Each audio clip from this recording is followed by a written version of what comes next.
Electronic media print media అందరికీ నమస్కారం. మాజీ శాసనసభ్యులు సతీష్ కుమార్ గారు ఇలా కాంగ్రెస్ బాకీ పత్రం అని సిద్దిపేట రోడ్లో ఉండేటువంటి సుధీర్ పెట్రోల్ పంప్ నుంచి అంబేద్కర్ విగ్రహం దాకా ఆయన ఏదో కాంగ్రెస్ బాకీ పత్రాలని షాపింగ్ కాంప్లెక్స్ అక్కడ చూపించుకుంటూ వచ్చి అంబేద్కర్ చౌరస్తాలో మాట్లాడాడు. ఆయన కాంగ్రెస్ బాకీ పత్రాలని మా మీద మాట్లాడే బదులు ఈ రాష్ట్రాన్ని ఘోరమైన బాకీల పాలు చేసేడు వాళ్ళ నాయకుడు 5,60,000 కోట్లు. దాని సంగతి మాట్లాడితే బెటర్. మేమేం చెప్పినాం? 6 గ్యారంటీలు, అందులో 13 అంశాలు. 6 గ్యారంటీలు 13 అంశాలలో ఎన్నైనాయి? ఇప్పుడే శివాన మాట్లాడి ఫ్రీ బస్ వచ్చింది, ఇంటింటి కరెంట్ వస్తుంది, 200 యూనిట్లు, తర్వాత సన్నబియ్యం వస్తుంది, ఇట్లాంటి అన్ని రైతులు రుణమాఫీ అయింది, బోనస్ సంబంధించినటువంటి 500 విషయాలన్నీ తను చెప్పిండు. ఇంకా మాట దాంట్లో ఒకటో రెండో చేయాలి కావచ్చు. అంటే వికలాంగులకు పెన్షన్ పెంచాలి, మహిళలకు కూడా పెన్షన్ ఇవ్వాలి. నువ్వే మొత్తం ఏం లేకుండా చేసిపోతుంది. తీసుకుపోయి తిరుపతిలో, విజయవాడలో దేవాలయాల విగ్రహాలకు కిరీటాలు పెడుతురు, వడ్డాలు పెడుతురు, బంగారు. ఇంకా మిగతా ప్రజలను తీసుకుపోయి పంజాబ్ హర్యానాలో రైతులకు పంచుతుంది. ఇక్కడ ఆత్మహత్యలు చేసుకుంటా అంటే నిరుద్యోగులు ఒక్కరోజు కూడా నువ్వు నోటిఫికేషన్ అయ్యాక నోటిఫికేషన్ వేసిన వాళ్ళని జైల్లో పెట్టుకుంటా, రైతులకు బీడీలు పెట్టుకుంటా, మరియానే అనేటువంటి ఒక ఆమెను అక్కడ నల్గొండ జిల్లాలో లాకప్ డెత్ అయింది. ఎక్కడన్నా మహిళలు లాకప్ డెత్ అయ్యారా? ఒక అమ్మాయి, చిన్న మైనర్ అమ్మాయి హైదరాబాద్లో సింగరేణి కాలనీ ఆ ఏరియాలో రేపు గురై మర్డర్ అయింది. ఆమెను సంతకం దాచినట్టు బెంచ్ కింద దాచారు. ఏమన్నా శాంతి భద్రతలు ఉన్నాయా? కళ్ళు వీకెత్తా, గుడ్లు వీకెత్తా, ఎవడన్నా ఆడవాళ్ళని చూస్తాండి. మొత్తం రాష్ట్రాన్ని ఎట్లాంటి పీకి పారేసి మళ్ళీ ఇవాళ వచ్చి బాకీల పత్రాలు పట్టుకుని వస్తాను. కాంగ్రెస్ అన్ని బాకీలు ఉన్నది, బాకీలు చెప్పింది, చేయలేదు, అశాస్త్రీయంగా చేసింది. అసలు రాష్ట్రంలో ఎన్ని జిల్లాలు ఉండాలి? ఎన్ని జిల్లాలు చేశారు? 119 నియోజకవర్గాలు మన తెలంగాణ రాష్ట్రం, 175 నియోజకవర్గాలు ఆంధ్రప్రదేశ్లో, మొత్తం 294 నియోజకవర్గాలు. మరి ఈ 119 నియోజకవర్గాలకు ఉన్న ఆర్డీఓలు ఎన్ని సార్? 119కి 119 ఎందుకు చేయలేదు? ఎవరైనా కాంగ్రెస్ వాళ్ళు వద్దన్నారా? 76 చేస్తారా? ఇంకా 43 ఎవరు చేయాలి? నువ్వు చేయద్దా? 43 చేయలేదు కాబట్టి అది శాస్త్రీయంగా కాలేదు, చేయలేదు అని అంటారు. ఒక నియోజకవర్గం అంటే ఒక అసెంబ్లీ ఏరియాలో ఒక ఆర్డీఓ ఉంటే, ఒక ఆర్డీఓ ఉంటాడు, ఒక భూ సమస్యలు ఉంటాయి. అవన్నిటి మీద ఒక అసెంబ్లీ సెగ్మెంట్లో ఒక ఆర్డీఓ ఉంటే ఎన్నో సమస్యలు పరిష్కారం అవుతాయి. అది చేయక ఇంకా 43 బాకీ పెట్టి ఏదో జిల్లాలు 33 చేసి 20 ఉంటే నీ జిల్లా లెవెల్ చేయమని. జిల్లాలు చేసుడు 10 ఉంటే 15 చేయాలి, 20 చేయాలి. 10 ఉంటే 33 చేస్తే నువ్వు 23 జిల్లాలు వేస్తుంది. నేను ఆర్డీఓలు ఎందుకు పెంచమనలేదు? అది శాస్త్రీయమా? అశాస్త్రీయంగా చేసినట్టు అశాస్త్రీయం కాదా? ఈ దేశానికి జవహర్లాల్ నెహ్రూ గారు ప్రధానమంత్రి అయినాక 1952లో ఫజల్ అలీ కమిషన్, అశోక్ మెహతా కమిషన్ చేసి రాష్ట్రాల విభజన ఎట్లుండాలి, భాషా రాష్ట్రాలు ఎట్లుండాలి, ఏ రాష్ట్రంలో ఏ భాగం ఉండాలి అన్నటువంటి ఒక రిటైర్ సుప్రీంకోర్టు జడ్జిలు ఒక మహాభేదావులతోని చేయగలిగిండు, చేసిండు, చూపించిండు. అందులో బాగానే ఇలా ముఖ్యమంత్రి రేవంత్ రెడ్డి గారు ఏం చెప్తుండు? ఏమన్నా ఆయన గోటి మీ లెక్క పడుకున్న కాడ మా చిన్నాయన పుట్టిండు అక్కడ, మా మామ పుట్టిండు అక్కడ, కాబట్టి దాన్ని చేస్తాం మేము అని అంటలేడు. దానికి ఒక కమిషన్ ఇస్తాం, హైకోర్టు రిటైర్డ్ జడ్జితోనో లేకపోతే యాక్టివ్ జడ్జితోనో దానికి ఒక కమిటీ ఇస్తాం, లేకపోతే దానికి R&B డిపార్ట్మెంటు కనీసం కొలతలు చేసిందా? ఎక్కడ జిల్లు ఉండాలని? హుస్నాబాద్ నియోజకవర్గము 3 ముక్కలు చేసి పేకాడుకున్నట్టు ఏం సార్ అది? ప్రజలే ఆలోచించారా? 2 మండలాలేమో అనకొండ వరంగల్ ఉంటాయి, 2 మండలాలు కన్వాలు ఉంటాయి, 3 మండలాలు సిద్దిపేటలు ఉంటాయి. సిద్దిపేటలో పెట్టడానికేమో మీ మెడికల్ కాలేజ్ అవసరం ఉంటుంది, సురభి మెడికల్ కాలేజ్. ఇక్కడ ఎస్సీలు ఎస్టీలు ఎక్కువ ఉన్నారు, ఇవన్నీ తెలియదు జనానికి. మేమాట ధర్నా చేస్తాడనట అంబేద్కర్ కాడికి వచ్చి నీకు ఆర్డీఓ అడిగిన మీరు కాంగ్రెస్ వాళ్ళు కాబట్టి చేసినాం, ఆడియో వేసుడు గొప్పతనమా? మేము గొంతమ్మ కోల్పోయినామా? ఆడియో మా ఉత్సవాల సెగ్మెంట్గా ఆడియో కావాలన్నా ఆడియో ఇచ్చారు. ఆడియో ఇస్తారు.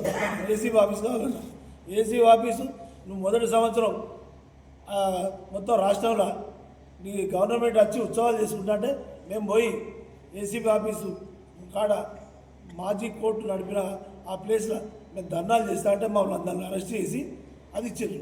ఏది ఉద్యమాలు లేకుండా ఇచ్చారు. దాని ఏదో పెద్ద మేము చేసినామంటారు. ఏది అయినా మీరు మాట్లాడే బాకీ కార్డు ఏది, ఆ బాకీ కార్డు ఇస్తే మా సోదరులు ఆ బాకీలా మేము చెప్పిన ఏది మీరు చేసిన ఏది ఏమేం చెప్తాను. ఒక్క చీరిత కట్టుకున్నారు సార్ మీరు. పోయి భీమండిలా సూరత్లా బొంబాయిలా కాంటల మీద జోకొచ్చి ఇస్తే బెదురులు కట్టిరి చీరలల్లా అవన్నీ తాళ్ళు వేరి బయట వేసి కాలబెట్టి ఇవాళ ఇందిరామ్మ చీరలు ఇస్తే ఏ ఒక్కళ్ళన్నా ఆ రోజున పట్టు చీరలు లాంటి చీరలు డిజైన్ చేసి నేపించి ఇస్తే ఇవాళ ఎప్పటికప్పుడు నేసినవి తీసుకొచ్చి పంచుతాను. స్థానికులకే అవి నేసే అవకాశం ఇచ్చాయి. మీరు ఏమైనా స్థానికులకు అవకాశం ఇచ్చారా? ఇట్లా మాట్లాడంటే ప్రతి పాయింట్ మీద మాట్లాడాలంటే మీరు చేసిందా దానికి అది మంచి వచ్చాడో మీరే నిర్ణయించుకోవాలి.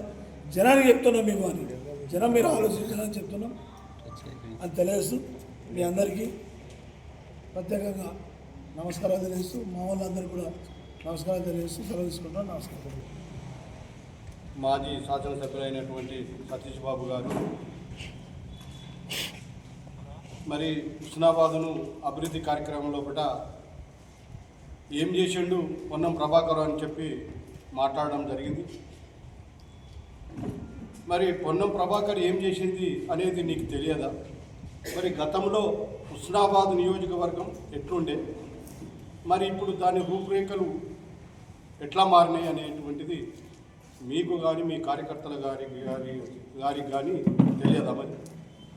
మరి ఇవాళ ఉన్నటువంటిది ఇవాళ హాస్పిటల్ను కూలగొట్టి అక్కడనే కట్టుడు వేరే కాడ కట్టరాదా అనేటువంటిది మాట్లాడుతూ ఉన్నారు.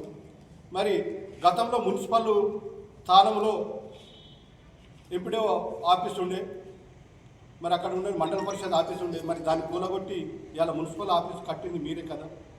మరి ఇవాళ ఆఫీసు ఏదైతే హాస్పిటల్ ఉందో హాస్పిటల్ కూలగొట్టి దాని స్థానంలో 250 పడకల హాస్పిటల్ కట్టడం నేరమా?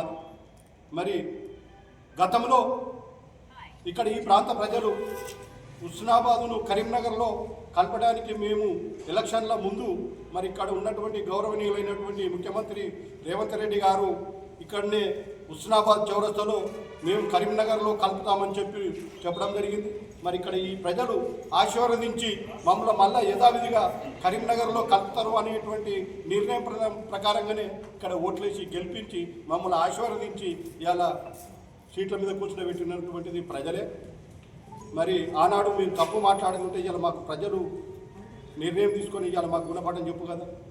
మరి ఇలా ప్రజలకు అది అనుసరించినటువంటి సబ్జెక్టే కాబట్టి ఇలా మాకు ప్రజలు ఓట్లేసి గెలిపించి ఇలా మమ్మల్ని గద్దె మీద కూర్చోబెట్టినటువంటి ఘనత ప్రజలది. మరి దానికి మీకు అర్థం కాకపోతే మేమేం చేయలేము. ఇవాళ మీ స్వార్థం కోసం ఇవాళ ఈ 3 మండలాలని ఈ హుస్నాబాద్ నియోజకవర్గాన్ని 3 భాగాలుగా విభజించి అటు హన్మకొండకు, ఇటు కరీంనగర్కు, ఇటు సిద్దిపేటకు 3 భాగాలు చేసినటువంటి ఘనత మీది. ఇవాళ 3 ముక్కలు చేసి ఇవాళ హుస్నాబాద్ను వాడుకున్నాం. ఇవాళ నువ్వేదో స్వార్థం కోసం చెప్తా ఉన్నావు. హుస్నాబాద్ చెరువు ఇవాళ అభివృద్ధి చేస్తాను కానీ ఎక్కడ కాకుండా ఇడిచిపెట్టి ఇలా దాన్ని ఇవాళ ఎటు కాకుండా ఇలా ఒక సస్యశ్యామలంగా దాన్ని ఇండస్ట్రీ మనం హుస్నాబాద్ను తీర్చిదిద్దినటువంటి ఘనత ఇవాళ మా మంత్రి పొన్నం ప్రభాకర్ గారిది కాదా? ఇవాళ హుస్నాబాద్కు సిద్దిపేట నుండి వస్తే ఇది హుస్నాబాదా ఇంకేంటిది అనేటువంటి పరిస్థితుల్లో ఇలా జనం ఆలోచించే స్థితిలో ఉన్నారు. ఒక బస్టాండును మార్చలేని పరిస్థితిని ఇది. ఇవాళ లోకల్ ఇవాళ ఒక ఇంట్రెస్ట్గా ఇవాళ హుస్నాబాద్ బస్టాండ్ అంటే ఇవాళ ఏ ఊరు నుండి ఎటు నుండి వచ్చిన 40 కిలోమీటర్ల దూరం నుండి వచ్చినటువంటి వారు ఇవాళ ఇది హుస్నాబాదా, ఇది పాత హుస్నాబాదా, ఇవాళ కొత్త హుస్నాబాదా అనే కాడికి తీసుకొచ్చి మరి ఇవాళ అనుచిత వ్యాఖ్యలు చేసుకుంటూ ఇవాళ మేము రోడ్డు తీసుకొచ్చినాం, మేము అగ్గేసినాం అన్నటువంటి ఘనత. ఇవాళ ఐఓసి బిల్డింగ్ కట్టినాం, దాన్ని అప్పుడు ఉన్నటువంటి నిర్మాణంలో కూడా మీరు ఏం చేసిండ్రు? ఇవాళ దాన్ని అటు మార్చి దీన్ని ఇటు మార్చి చేసిన ఘనత మీది. మరి ఇవాళ మీ స్వార్థాల కోసం వినియోగించుకొని ఇవాళ మా ప్రభుత్వం మీద మీరు లేనిపోని ఆరోపణలు చేసడం. ఇవాళ 6 గ్యారెంటీలు అంటూ ఉన్నారు. ప్రజలకు చేసిన సేవలు అన్నిటి గుర్తింపు వస్తలేదు. చేయని వాటికి 6 గ్యారెంటీలలో ఏం చేసారు, ఇది బాకీ కార్డు అని చెప్తా ఉన్నాం. మరి ఇవాళ ఉన్నటువంటి రైతులకు మేము చేసినటువంటి ఉచిత కరెంటు కానీ, ఇవాళ గృహజ్యోతి కానీ, ఇవాళ రైతు భరోసా కానీ, రుణమాఫీ కానీ, ఇవాళ ఉచిత బస్సు ప్రయాణం కానీ, ఇవాళ మహిళలకు ఇచ్చినటువంటి పావుల వడ్డీ కానీ, ఇవాళ స్టీల్ ప్లాంట్ కానీ లేనికొని ఇప్పుడు ఉన్నటువంటి ప్రజలకు అందుబాటులో ఉన్నటువంటి సంక్షేమ పథకాలు ఏవైతున్నాయో అవన్నీ తీసుకొచ్చినాయి మీ కళ్ళ కనబడతలేవు. ఏమున్నా మేము చేయలేని ఏంటిది అని అంటే మహిళలకు చేయలేనిది ఏదో ఒకటి దొరకబట్టుకొని చెప్తా ఉన్నారు. సహజమే, కుటుంబం లోపల మేము ప్రభుత్వం అనుకున్న దానికన్నా గ్యారంటీ ఇచ్చిన కార్డుల కన్నా మేము ఎక్కువ చేసి నిరూపించడం ప్రజలలో. రాబోయే రోజులల్లో ప్రజలు మీ అందరూ లేరు కాబట్టి ఏదో ఒకటి ప్రచారం చేయాలి. ఎలక్షన్ల ముంగట రేపు మున్సిపల్ ఎన్నికలు హుస్నాబాద్లో ఉన్నాయి కాబట్టి లేనిపోని ప్రచారం చేసి ప్రజలలో మనం పోవాలనే ఆలోచన మీకు అది మీరు దాన్ని మానుకొని రాబోయే రోజులలో మున్సిపల్ ఎన్నికల లోపల రేపు కాంగ్రెస్ పార్టీ జెండా ఎగరేసి మేము ప్రజల ముందుకు ఉన్నామని చెప్పి మీకు అందరికీ తెలియజేసుకుంటూ ఈ అవకాశం ఇచ్చిన మీ అందరికీ ధన్యవాదాలు తెలుపుతున్నాను. ఈరోజు హుస్నాబాద్ పట్టణంలో అంబేద్కర్ చౌరస్తాలో మాజీ శాసనసభ్యులు విడుదల సతీష్ కుమార్ గారు, వారి పార్టీ నాయకులు ఈరోజు మెయిన్ రోడ్డుపై బాకీ కార్డు అని ఒకటి ప్రజలకు వివరించడానికి ఒక ప్రోగ్రాం ఏర్పాటు చేసుకోవడం చాలా మంచి కార్యక్రమే. కానీ 10 సంవత్సరాలు వాళ్ళు ఎన్ని హామీలు ఇచ్చిండ్రు, ఎన్ని చేసారు, ఇవాళ అమలు కాలేదు అని అమలు అయిన వాటిని కూడా ఇవాళ బాకీ కార్డులో పెట్టి 2 లక్షల రుణమాఫీ చేయలేదు, రైతు భరోసా చేయలేదు, తర్వాత మహిళలకు ఇది ఇవ్వలేదు అని చెప్తారు. కానీ అసలు మొట్టమొదలు టీఆర్ఎస్ ప్రభుత్వం 10 సంవత్సరాల్లో ఒక్కళ్ళకు ఉద్యోగం ఇచ్చిందా? కాంగ్రెస్ పార్టీ మేనిఫెస్టో ప్రకారంగా మొట్టమొదలు మహిళలకు ఉచిత కరెంటు, ఇళ్లలో ఉచిత కరెంటు, ఉచిత బస్సు, రైతు రుణమాఫీ, రైతు భరోసా, రైతుకు మద్దతు ధరతో పాటుగా బోనస్, మరి ఇట్లాంటి కార్యక్రమాలు కూడా మరి ఎన్నో చేసిన, ఉచిత విద్య, ఆరోగ్యశ్రీ. కానీ ఇది కేవలం ఎన్నికల కోసానికే రాజకీయంగా దాన్ని వాడుకోవాలని, దానివల్ల కాంగ్రెస్ పార్టీకి మీరు చేసిన దాన్ని బట్టి మాకు ఎలాంటి ఇబ్బంది కూడా కలగదు. ప్రజలు కాంగ్రెస్ పార్టీ పట్లనే ఉన్నారు. కాంగ్రెస్ పార్టీ ఇందిరమ్మ ఇండ్లు రాగానే రాష్ట్ర వ్యాప్తంగా మన హుస్నాబాద్ నియోజకవర్గంలో మొన్ననే మంత్రి గారి చేతుల మీదుగా 364 ఇళ్ళు కూడా ఇవ్వడం జరిగింది. అసలు మీరు 10 ఏళ్ళలో ఒక ఇల్లు ఇచ్చారా? అసలు డబుల్ బెడ్రూమ్ అని కట్టిప్పటి వరకు వాళ్ళ ఇన్కంప్లీట్ చేసి అసలు ఆ ఖాళీల వాళ్ళకు ఎవరైతే లబ్ధి పొందిన వారికి కనీస సౌకర్యం లేకుండా 10 ఏళ్ళలో ఏం చేయక కూడా ఇవాళ మీరు మాట్లాడతానంటే అది మీకు అది కరెక్ట్ కాదు, అది అవివేకం. ఇవాళ మీరు 10 ఏళ్ళలో పాలిటెక్నిక్ కాలేజ్ కట్టినాం, ఇంటిగ్రేటెడ్ ఆఫీస్ కట్టినాం, తర్వాత ఇక్కడ హుస్నాబాద్ పట్టణంలో మెయిన్ రోడ్ సిద్దిపేట టు అనకుండా మేమే కట్టినాం. ఇవాళ మంత్రి గారు, ముఖ్యమంత్రి గారు, తర్వాత అన్ని శాఖలకు సంబంధించిన మంత్రులు కూడా వచ్చి ఇవాళ మన ప్రారంభోత్సవం చేయడం జరిగింది. Husnabad to Kothapalli 4 line, Husnabad to Ramavaram మరి రోడ్డు పూర్తయింది. తర్వాత జనగాం టు మరి హుస్నాబాద్ మరి 4 లైన్ కూడా మంజూరు చేయమైంది. మరి అడ్వాన్స్ టెక్నాలజీకి మన మంజు ఫౌండేషన్ వేయడం జరిగింది. ఇంకొకటి దూర విద్య, ఇలా ఎటు 45 కిలోమీటర్ల దూరం పోయి చదువుకునే విషయంలో మరి వెనుకబడ్డ ప్రాంతంలో మంత్రి గారు కష్టపడి ముఖ్యమంత్రి గారిని, విద్యాశాఖ మంత్రిని ఒప్పించి ఇవాళ ఇంజనీరింగ్ కాలేజ్ తెచ్చి అదే పాలిటెక్నిక్ కాలేజీలో తరగతులు ప్రారంభించింది. మరి అది కనబడడం లేదా? ఏమి చేయలే, ఒకటే పని మేము చేసినా అన్ని చూపిస్తానని ఇవాళ 250 పడకల ఆసుపత్రి కూడా ఇవాళ ఫౌండేషన్ వేయడం జరిగింది. పనులు కూడా ప్రారంభమై 6 అంతస్తుల బిల్డింగ్కు ఒక పీజీ కళాశాల కూడా ఏర్పాటు కోసానికి మరి మంత్రి గారు ఇవన్నీ చేస్తా అంటే మేము 10 ఏళ్ళలా మేమేం పని చేయలేదు, మళ్ళీ వెనుకబడిపోతున్నామని ఏదో చెయ్యని అని సాగు పెట్టుకొని ముందుకొచ్చి చెప్పడం కరెక్ట్ కాదు. ఇవాళ మరి రాష్ట్ర వ్యాప్తంగా మహిళలు ఉచిత బస్సులో తిరుగుతానంటే మీకు కంటికి కనిపిస్తలేదా? తర్వాత ఇందిరమ్మ ఇల్లు మరి గ్రామాల్లో కడుతుంటే కదా కనిపిస్తలేవా? లేనిపోని ఆరోపణలు చేయడం కాదు, ఓట్ల కోసానికి ఆకర్షించాలనే ఆలోచనతోటి ఆరోపణలు చేయడం కరెక్ట్ కాదు. రేపు వచ్చే ఎన్నికల్లో కూడా మున్సిపల్ ఆఫీస్పై కాంగ్రెస్ జెండా ఎగురుతుంది. దానికి ప్రజలంతా కాంగ్రెస్ పార్టీ వెంటనే ఉన్నారు.